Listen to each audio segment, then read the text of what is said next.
Assalamualaikum warahmatullahi wabarakatuh. Kita kembali lagi di posisi podcast inspirasi. Kali ini kita sedang bersama.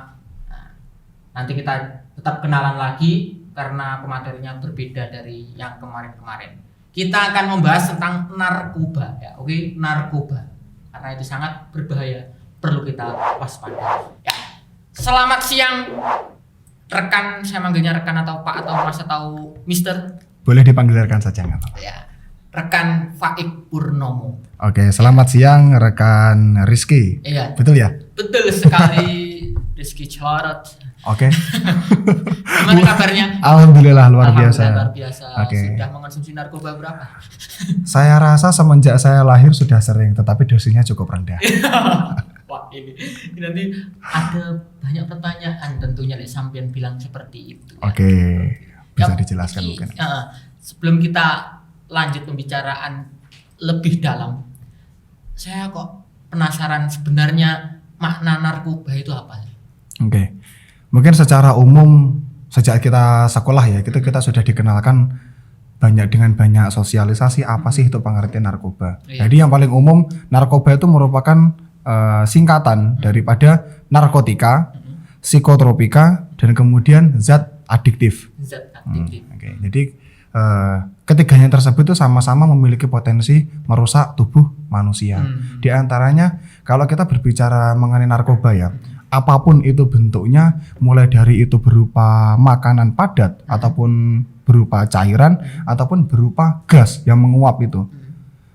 Bila mana itu terhirup dalam tubuh, masuk ke dalam tubuh manusia, itu menyebabkan kecanduan, menyebabkan halusinasi, menyebabkan penurunan kesadaran. Jadi intinya penggunaan narkotika atau narkoba yang salah, itu bisa berakibat fatal bagi kesehatan manusia. Mohon maaf, tadi Saman bilang penggunaan narkoba yang salah. Memang narkoba bisa digunakan yang benar? Oke, perlu saya garis bawahi. Oh iya. Dalam dunia medis itu kita bahwasanya sama-sama tahu. Saat kita menjelang operasi, sebelum kita melaksanakan tindakan medis itu dari dokter itu selalu memasukkan zat atau narkoba dengan dosis tertentu. Nah, dengan takaran tertentu yang dimasukkan ke dalam tubuh manusia, gunanya adalah supaya pasien yang mau dioperasi, yang mau ditangani itu menjadi lebih rileks, menjadi lebih tenang. Jadi ketika proses operasi, kondisi kesadaran mulai menurun, biasanya bisa jadi bius total atau bius separuh gitu kan. Itu adalah untuk meredakan rasa sakit. Jadi saat itulah narkotika atau narkoba itu digunakan. Bisa dimanfaatkan ya. Betul. Akan tetapi kenapa saya sampaikan tadi narkoba itu disalahgunakan atau digunakan dengan cara yang berlebihan. Nah, itu yang sering kali kita banyak tahu tuh di masyarakat kita, itu si A katanya dia ngepil, nah, si B itu katanya dia pengguna narkoba, itu dia pakai entah dia pakai sontik, dia pakai yang dihirup yang seperti itu atau menggunakan cara yang lainnya atau yang diminum melalui dimasukkan ke dalam minuman dan lain-lain lah. Itu banyak cara untuk menyalahgunakan narkoba. Iya. Itu biasanya apa yang mendorong orang untuk melakukan hal tersebut padahal kan jelas berbahaya itu. Apa itu kira-kira? Satu, tersedianya barang tersebut di pasar bebas. Walaupun pemasarannya secara tersembunyi, secara sembunyi-sembunyi, akan tetapi dari segi peredarannya itu diiming-imingkan ini loh, kan banyak tuh anak muda yang lagi depresi, tertekan, mungkin karena sakit hati, ya betul, patah hati atau mungkin karena masalah di keluarganya, masalah asmaranya atau masalah-masalah yang lainnya, dia larinya ke narkoba. Bisa dengan cara apa ya? Mungkin sedang pada kondisi tertentu yang menurut dia, aku tuh tidak seharusnya berada di posisi seperti ini. Dia betul-betul suntuk, dia salah pelarian. Akhirnya dia, ini gimana caranya saya bisa mendapatkan ketenangan, gimana caranya saya bisa lari dari masalah ini. Ya, jadi sekali lagi ketika di awal tadi saya menyampaikan bahwasanya narkotika atau narkoba itu memiliki efek halusinasi. Dia memiliki efek apa itu, penurunan kesadaran. Jadi ketika itu dikonsumsi, efeknya itu apa ya, imajinasi kita, alam halu kita tuh semakin menguasai kita. Kita tuh melayang seperti inilah, betul. Ultraman. Kayak Superman gitu ya. Ya, jadi yang dipermainkan itu adalah saraf yang ada di kepala kita. Jadi itu bisa merusak beberapa organ tubuh kita, utamanya saraf yang ada di otak. Bahaya. Saya pernah dengar itu cara menjualnya narkoba itu kan kalau sudah tingkat atas itu kan mahal. Iya, betul. Tapi awalnya cuma diberi itu. Iya. Cuma diberi terus nyoba. Kan otomatis kalau kecanduan akhirnya dia yang mencari penjualnya tadi. Iya, Apa betul. benar itu yang tersebar memang seperti itu? Oke. Salah satu modus untuk penyebaran obat-obatan terlarang adalah melalui pemberian gratis. Misalnya saya ketemu dengan rekan Rizky itu. Nah, saya gembong narkobanya. Saya punya produknya ini. Oke Kang, pakai aja udah nggak apa-apa, nanti kamu kelihatannya kok capek banget, ini bisa mengobati rasa capek kamu. Nah, modusnya bisa seperti itu. Oke, minum aja nggak apa-apa, ini biasa dicampurkan dalam minuman kok. Saya masuk, pluk, nah gitu. Kita minum. Nah, kemudian sama seperti itu. Nah, diminum. Itu masuk ke tubuh kita. Nah, gitu. Kemudian kita nge-fly. Awal-awalnya memang kita berikan secara gratis. Terus kemudian rekan Rizky menyadari, oh kemarin saya tuh capek, saya lelah banget, saya depresi, pusing. Tapi setelah minum obat yang diberikan kemarin kok saya sembuh ya. Sekarang nggak pusing, saya lebih tenang, lebih akhirnya besok kamu akan mencari saya. Nah, dan pinternya saya di hari berikutnya itu masih saya berikan gratis lagi. Masih saya beri gratis lagi. Nah, sehingga ketika semakin kecanduan, semakin banyak yang narkoba yang masuk ke dalam tubuh. Akhirnya kita semakin rasa ingin memiliki, ingin mendapatkan lagi itu akan semakin muncul. Akhirnya apa? Saya mulai bermain di situ. Oke, ini harganya sekarang 500.000 per 2 itemnya. Saya bilang seperti itu. Akhirnya apa, mau nggak mau, saya punya Android ini, posting, jual, oke, beli narkoba. Saya punya motor, jual, beli narkoba. Semua yang kita punya dijual. Sampai dengan efek yang paling maksimal adalah dari pengguna narkoba itu sampai sakau. Apa itu?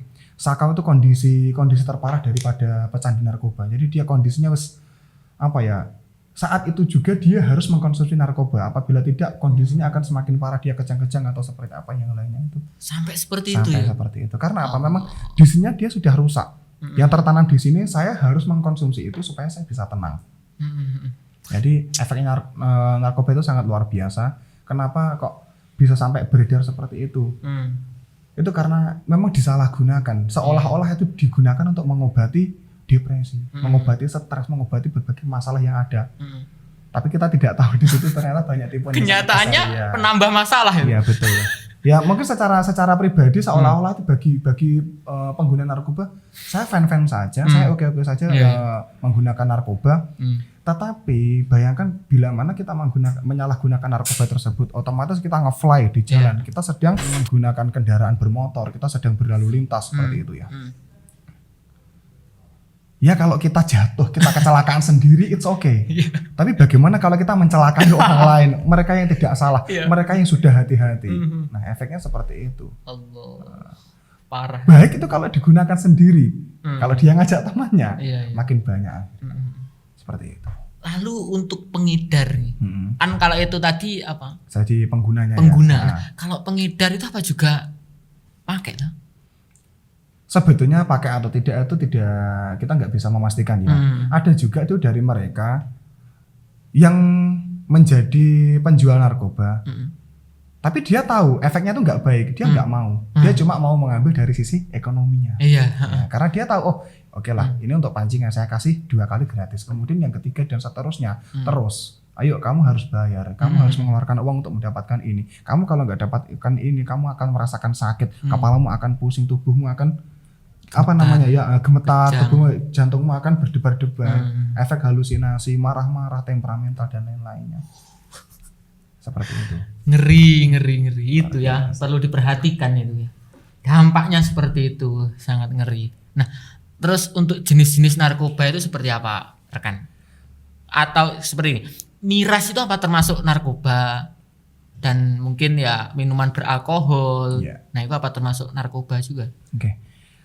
Secara undang-undang itu miras itu tidak termasuk dalam golongan narkoba. Akan tetapi kita sama-sama tahu bahwasanya minuman beralkohol itu apabila dikonsumsi secara berlebihan itu juga akan memiliki efek yang kurang lebih sama seperti ketika kita mengkonsumsi narkoba. Jadi efeknya adalah memabukkan, merusak organ dalam, jadi organ hati dan organ-organ yang ada di dalam lainnya itu rawan rusak. Jadi ketika kita kondisi tertentu, biasanya ketika ada flu atau ketika ada virus yang masuk ke dalam tubuh, Iya. Kalau tubuh kita sehat, kita nggak pernah konsumsi miras, kita nggak pernah kena narkoba, tubuh kita pasti bisa menangkal penyakit-penyakit seperti itu. Sekali kita kemasukan minuman keras, kita kena narkoba, sistem kekebalan tubuh kita menjadi menurun. Jadi kena penyakit sedikit yang sebetulnya kalau kita mengatakan penyakit itu cuma segini sih. Nah, awalnya ketika kita sehat masuk, itu tubuh kita nggak apa-apa. Tapi karena kita sudah terinfeksi oleh yang namanya miras atau narkoba tadi, tubuh kita menjadi melemah sehingga meskipun dengan kadar penyakit atau virus yang sama itu masuk ke tubuh kita, itu kita menjadi rentan, dikit-dikit menjadi sakit. Ciri-cirinya apa itu Bang? Oke. Orang pengguna itu ciri-cirinya apa? Apa ketika berjalan ngefly? Satu, bisa jadi tapi ya apa ya, kita sebetulnya ngefly itu kan banyak, ada ya kayak sekarang gaya-gaya gitu kan, mungkin biar kelihatan ngetren gitu lah atau apa. Sebetulnya kalau kita mau melihat itu dari cara dia memandang sesuatu itu bisa kita perhatikan. Sering pandangannya kosong atau ngelamun. Jadi orang-orang yang pengguna narkoba itu seringkali mereka ngelamun, dan apabila diajak ngobrol secara mendadak itu dia cenderungnya kaget. Gimana nah gitu. Tapi seolah nggak fokus ya. Bukan latah ya. Bukan. Aman. Bukan Oke, latah. orang-orang latah aman. Enggak, sekali lagi kita bedakan ya. Orang yang latah dengan orang yang kagetan. Jadi seringkali gini, dia nggak ada apa-apa gitu ya. Kalau kita normal mungkin kita ada di keramaian gitu, kita sedang ngobrol dan kita tahu di belakang kita ada teman. Sewaktu teman kita megang pundak kita, bro, gini, kita refleksnya biasa. Gimana? Atau gimana? Kita bisa merespon seperti itu. Tapi ketika mereka mungkin dalam tanda kutip pengguna, itu ketika disentuh itu lebih ada efek terkejutnya mereka, dan tiba-tiba ngeblank gitu loh mereka, nggak nyambung gitu diajak ngomong. Itu yang kebanyakan seperti itu. Terus kemudian itu kalau miras yang sering kali kita tahu di perut itu, mohon maaf dia menjadi buncit. Tapi buncitnya beda dengan mereka yang gemuk. Buncitnya beda dengan mereka yang gemuk. Jadi penggunanya miras itu cenderung badannya itu menjadi lebih kurus, tetapi perutnya besar, bergelambir gitu, jadi ya nggak bisa sisep gitu, kalau nggak bisa kenceng gitu kalau kita menyebutnya. Nah, sedangkan kalau pengguna narkotika atau narkoba cenderung tubuhnya mereka kurus secara drastis, jadi berat badannya tuh turun secara drastis. Karena apa? Ketika obat itu masuk ke tubuh kita, nafsu makan kita otomatis berkurang.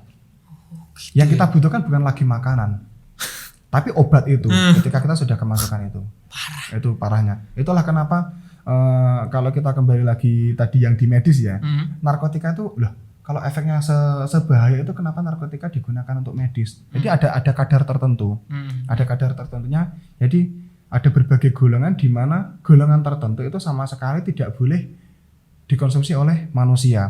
Jadi hanya golongan-golongan yang rendah itu dengan dosis takaran tertentu. Makanya sebelum kita dikasih obat biasanya seringkali sama dokter itu kita dicek tekanan darah kita berapa. Nah, kita sedang kondisi sedang fit atau tidak. Nah, itu untuk menentukan berapa dosis yang akan diberikan kepada kita. Untuk menentukan dan seberapa lama kita akan terus mengkonsumsi obat tersebut. Nah, makanya dokter itu punya acuan, dalam kondisi seperti ini dosis sekian yang harus saya berikan kepada pasien. Oh, ini sudah sembuh. Dia sudah tidak lagi membutuhkan obat-obat ini. Oke, Bapak sudah sehat, Ibu sudah sehat, Ibu sudah bisa pulang. Jadi Ibu tidak perlu mengkonsumsi obat ini lagi. Apabila Ibu mendapati kendala, Ibu pusing atau gimana, mungkin Ibu bisa menghubungi dokter lagi. Kenapa menghubungi dokter lagi? Supaya tidak sembrono, karena obat-obatan itu dijual berdasarkan dengan resep dan takaran tertentu. Jadi masyarakat awam yang dalam tanda kutip kita tidak sekolah, kita tidak punya pendidikan pengetahuan di bidang medis, ya kita jangan santai, kita ngikuti saja. Jadi seperti itu. Kecuali kalian ke dukun, ya itu konsepnya beda lagi. Luar biasa. Ini lalu seperti gini. Saya pernah dengar bahwa bedanya maling sama orang pemakai itu, kalau maling di penjara, kalau pemakai nggak bisa di penjara. Ini istilahnya rehabilitasi. Betul. Kenapa kok seperti itu? Kok nggak langsung dimasukkan penjara kan selesai? Iya. Sekali lagi, dalam undang-undang kita, mereka para pengguna, mereka para konsumennya, artinya mereka yang memakai narkotika itu secara langsung, yang dikonsumsi ke dalam tubuhnya, itu dianggap sebagai korban. Nah, korban daripada mereka yang menjual secara bebas dari narkoba tersebut. Jadi misalnya saya saya yang menjual, terus Anda yang mengkonsumsi. Nah, Anda itu dianggap sebagai korban. Bukan sebagai pelaku makan itu diperlakukan. Anda harus direhabilitasi, Anda harus diterapi, Anda harus disembuhkan supaya tidak ketergantungan lagi dengan obat-obatan tersebut. Dan beda perlakuannya dengan mereka yang mengedarkan. Mereka yang mengedarkan itu ada hukumnya tersendiri. Jadi seringkali mereka tertangkap mengedarkan narkoba. Tapi seringkali ketika mereka dicek negatif hasilnya. Sama sekali mereka tidak mengkonsumsi. Iya, itu luar biasanya. Memang dicari ekonominya, segi ekonominya. Dia membangun dari segi ekonomi. Masuk. Makanya itulah kenapa peredaran narkoba bahkan secara internasional pun susah dideteksi. Susah dideteksi karena apa? Mereka itu sudah mengincar ini ada nilai ekonominya. Dan mereka bisa menentukan, oh, di mana toh negara-negara yang banyak anak mudanya itu yang depresi. Ini menjadi sasaran target pasar saya. Masuknya juga bisa melalui ya banyak cara lah, modus-modusnya. Ada yang di kendaraan barang, misalnya pengiriman beras di dalam satu kontainer itu ada 1000 karung beras. Nah, ada beberapa karung itu isinya adalah obat-obatan terlarang. Sehingga ketika ada pengecekan barang itu yang dicek memang satu karung sampel itu yang dibuka isinya beras, tetapi ada beberapa karung yang disembunyikan itu isinya full drugs. Pinter. Yes, ya macam-macam juga sih. Ada yang transaksi lewat WhatsApp atau melalui media sosial yang lainnya. Dan sandinya pun mereka juga macam-macam. Nggak mungkin mereka menyebutkan, bro saya pesan heroin 1 cup, nggak mungkin. Nggak mungkin ya? Dia akan bilang gini, bro ngopi atau es teh. Sandinya seperti itu. Sehingga tidak kelihatan. Dan transaksinya pun juga secara diam-diam. Nggak mungkin ketahuan, saya jual narkoba, saya beli narkoba, nggak mungkin seperti itu. Apalagi sampean cari di Shopee, pasti tidak ada. Jadi nggak mungkin dijual. Ya pasti begitu posting jual narkotika, ganja, oke langsung dideteksi. Densus 88 datang ke rumah kita, kita tangkap, cekrek ke penjara kita. Sekarang saya tahu caranya ngeprank Densus. Jangan coba-coba.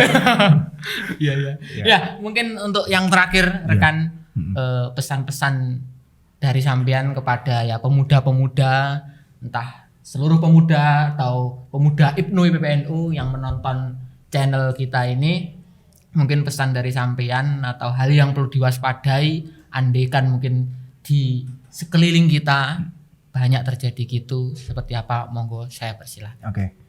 Melihat bahayanya yang luar biasa daripada penggunaan narkotika tersebut.